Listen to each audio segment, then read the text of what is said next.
What if I told you that you've been playing Five Nights at Freddy's in the least effective way? Well, fear not, because in this video I'm about to show you the true best way to play the game we all know and love, FNaF, or for short, Five Nights at Freddy's. But before I teach you the ancient ways, consider subscribing to the channel and let me know if I should do a video on Five Nights at Freddy's too. Number 1. The camera spamming. I'm sure you've probably heard of camera spamming, and I will admit this is quite an easy and effective way to counter the two biggest threats that oppose us. And that, my friends, would be Freddy and of course Foxy. Now, the moment you boot up Five Nights at Freddy's, jump your camera straight towards the stage. Okay, once you achieve that, start flipping the camera down and up. You see, Foxy has a mechanic which is arguably the easiest to counter. Foxy's moves get stalled by 3 seconds and reset every time you open the camera. And the best part, you don't even have to be on the Pirate Cove camera. I mean, we've all seen our favorite YouTubers play horribly against him, and the truth is, he can either make or break your flow of camera spamming. I've played this game countless times, and from my experience, just forget about him. In fact, you never even need to switch cameras, which is why he is so easy to counter. And the only other character in this game who is affected by the camera is the mascot of this franchise, Freddy Fazbear. You see, unlike Foxy, you have to keep your camera on Freddy at all times. And if you're looking to achieve this, the camera spamming at show stage is the best idea. Yeah, so already one tip has saved you, the viewer, from half the Five Nights at Freddy's gang. And now we're gonna dive in straight to our next tip. Number 2. Lights, cameras, lights, and doors. This is a tip that I personally use a lot, so you can guarantee that this tip will work. Okay, so if I were a noob at Five Nights at Freddy's, I would practice the light camera light strategy at night 2 onwards to get some practice, because even though it is a very easy tip to learn, you gotta have the right reaction timing and appropriate speed. Okay, so firstly, flash the light on the left corridor to check if Bonnie is hiding. Then, flip open the camera to stall Foxy and Freddy. Next, flip down the camera and immediately drag your cursor straight towards the right corridor light to check for Chica.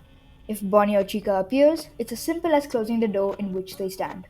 Now, this does take a good amount of practice to achieve, but I personally would say that this light camera light technique should all be done in around 2 to 3 seconds for maximum power consumption.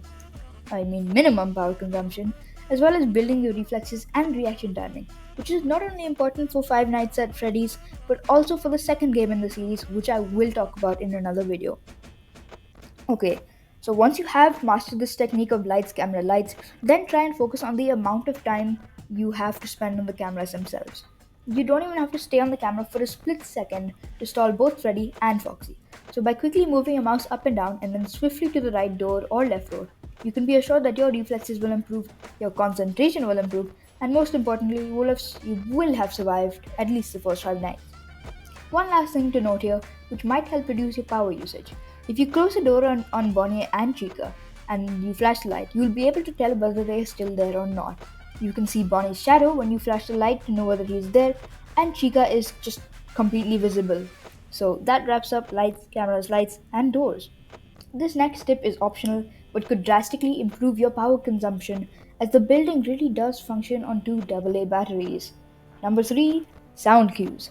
With 2 tips alone, you've counted all the characters. So now we'll move on to countering them better with audio. You see, Five Nights at Freddy's as a franchise has always relied heavily on sound, especially the fourth game. However, we're here to talk about the first. So, which audio cues should be paid attention to? Well, the most important one, especially on night 4 onwards, is the laugh. And who might this laugh belong to? Well, it's the one and only Freddy Fazbear. If you somehow manage to get distracted and move your camera off where Freddy's at, you might hear a laugh, and this belongs to Freddy, of course. This laugh indicates that Freddy has moved closer to your office, which means the more laughs, the more danger you're in. Now, I don't exactly know the pattern he follows to get to your office, but if you're trying to beat Five Nights at Freddy's efficiently, nothing more than 2 to 3 laughs.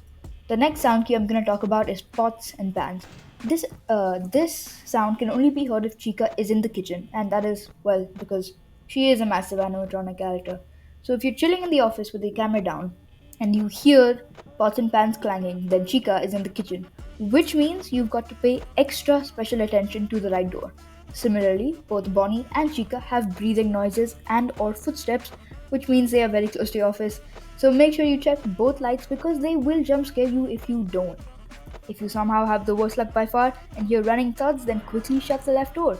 This is because when you forget to check the cameras in a while, Foxy gets to his last stage and before you know it, he's running to your office. Alright, so this running sound lasts like a second and even if you don't hear it, you get jump scared. But if you follow tips 1 to 2, it's likely that Foxy won't even make it through a single run animation cycle. Finally, I just wanted to talk about one last thing, and that's the mechanics of this game. A quick recap says Foxy cannot move if you check the cameras regularly. Chica and Bonnie can be counted using the doors, and depending which night you're on, you get less and less time to shut it. So make sure you have your reflexes well. Freddy, he works similarly to Chica and Bonnie in that sense, because he moves faster and faster. Yeah, you get less time to check the cameras basically. The more nights you complete. He can easily be counted by just checking the cameras regularly, so the more times you check the cameras, the less likely Freddy will even be able to move. And that recaps the easiest and most efficient way to play Five Nights at Freddy's. Subscribe and comment down below if you want me to do a tutorial of Five Nights at Freddy's 2, and I will see you in the next one.